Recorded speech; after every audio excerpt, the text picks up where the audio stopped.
Hey guys, it's Janie. Welcome back to the Crafting Bookworm. I have something new to share with you guys.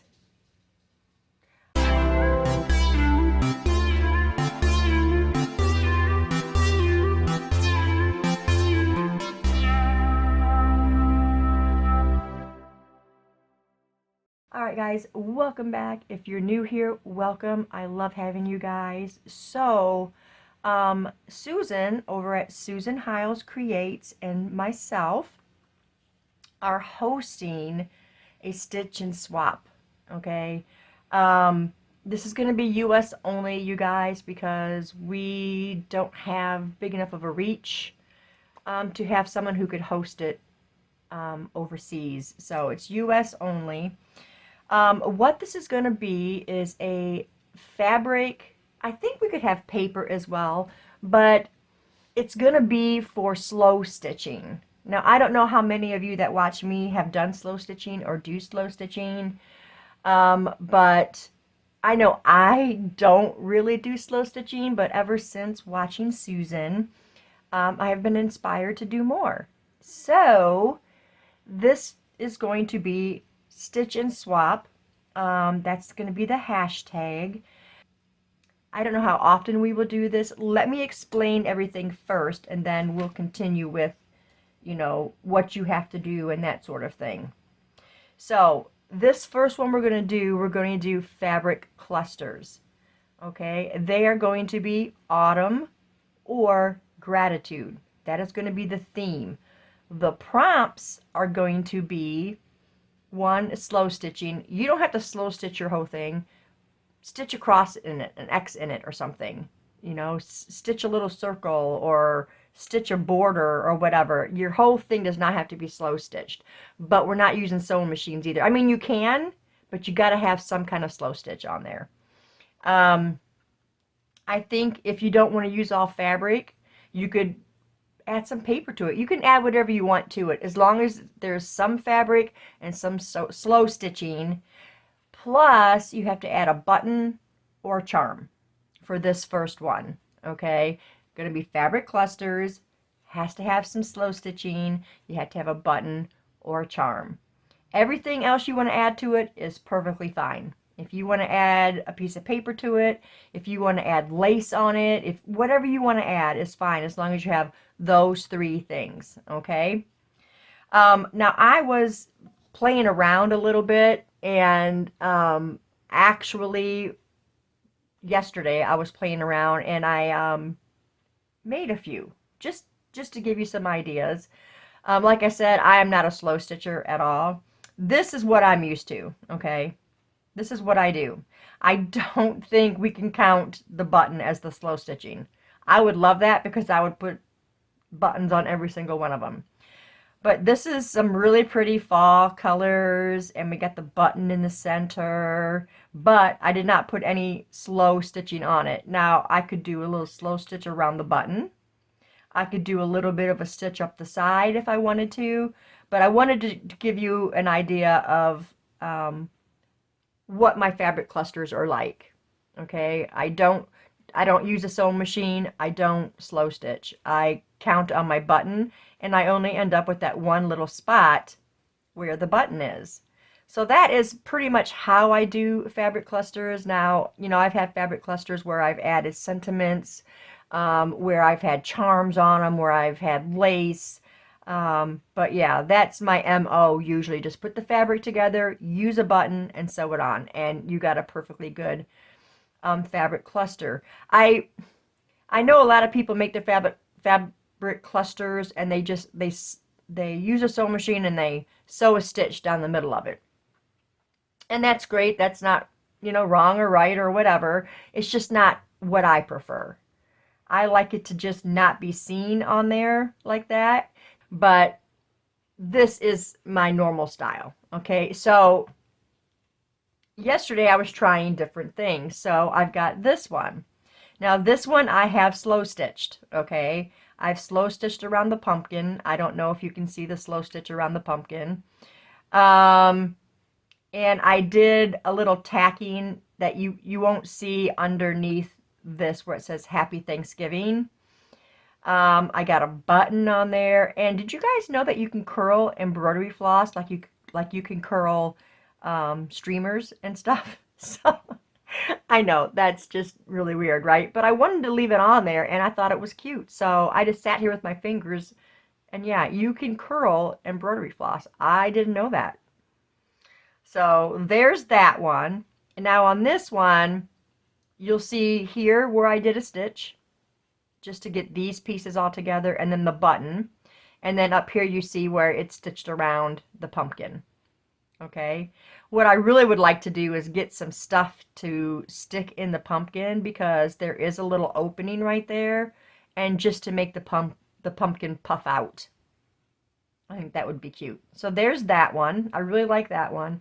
And then here is the third one I did. This one's a little bit bigger, but it would look really, really cute sitting on a page, sitting on the cover, wherever you want to put it on a journal.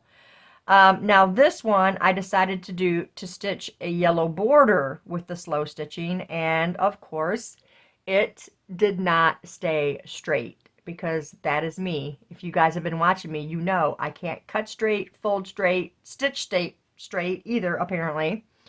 So I did this. I put a little stitch right here in where the sunflower is, and it's underneath this piece. So you see this stitch and you see the button stitch. And then I did another, let's see which one, right here. There's another stitch underneath this where it says it's fall, y'all. On this one, I had some torn edges, and then this left side, I did, well, actually all the way over, I used my pinking shears. The rest of it is all torn, just to give it a little bit more interest. Now, this is what we're talking about. This is what we're talking about when we're talking about clusters, okay? And those are 3 examples that you can use when you want to make a cluster. So if you are interested in doing this stitch and swap, all you have to do is email me or email Susan, whatever video you watch, okay? But don't email both of us, okay? Susan did make a spreadsheet so that we can partner who we get, and then we can just both put it on there so we'll know who has a partner. So when you email, just email one or the other. Don't email both of us. I already told Susan she's probably got a bigger slow stitch audience than I do, so she'll probably get the majority of people signing up. So if you want to do this and you don't know anything about slow stitching, I've got Susan linked in the title. So go to her channel and you will learn everything there is to know about slow stitching. It's not a hard concept. And it's definitely one of those things that you improve the more you do it. Because I would like to think that I could eventually stitch a straight line. Yeah, it's definitely something that you get better at as you do it. So everything you need to know about slow stitching, go check out Susan. She's got great videos, great content. She is always slow stitching something. So check that out. Also, if you have a YouTube channel, an Instagram, your Facebook, whatever, and you want to be a part of this, we invite you to record what you're doing, record what you make and you're going to send, or you can record when you receive your cluster or whatever swap we're doing, but you don't have to. We don't want this to feel like an assignment, okay? If you have a YouTube channel and you just don't want to do a video, that's fine. You don't have to do it. But we would love to see what you make and what you receive and what you share and that sort of thing. So if you do share on your YouTube, your Instagram, your Facebook, it's hashtag stitch and swap, okay? That's all you need for sharing it. And also, you know, go around and visit everybody that's going to be a part of it. So yeah, that is the new thing for today, and I hope we get lots of people to join in. I think this is going to be really fun. I've been watching so many of Susan's videos. I said to her, we should do a fabric swap. But you know, you can't just do a fabric swap. You know, how's that going to interest people?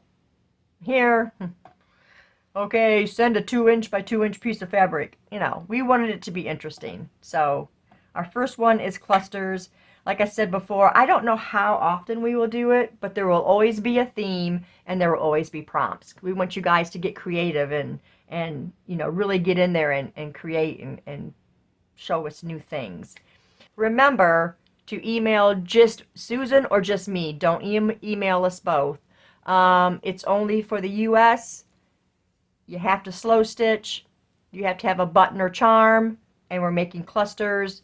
The theme is fall, autumn, or gratitude. Now, the last day for this is going to be October 15th. So you got from today to the 15th to sign up.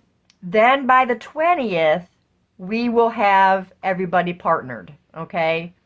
So once you get your partner, you know, work on your clusters, or you can work on them as soon as you sign up, however you want to do it.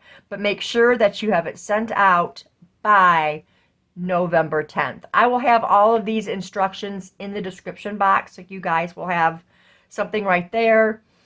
Or you can just take a picture of this so that you have all your information that way. So I hope to see you guys join. We want to make this really fun. We just want everybody to, you know, gather up and, you know, make some new friends and such and share your creativity with other people. It's a great big community, and I think this is a good way to just kind of bring everybody together. So make sure you go visit Susan, okay, and give her a sub, give her a thumbs up and a hi and all that stuff. She would really, really appreciate you guys coming over and seeing her. So that's it, you guys. I thank you for staying tuned, and I will see you in the next video. Bye.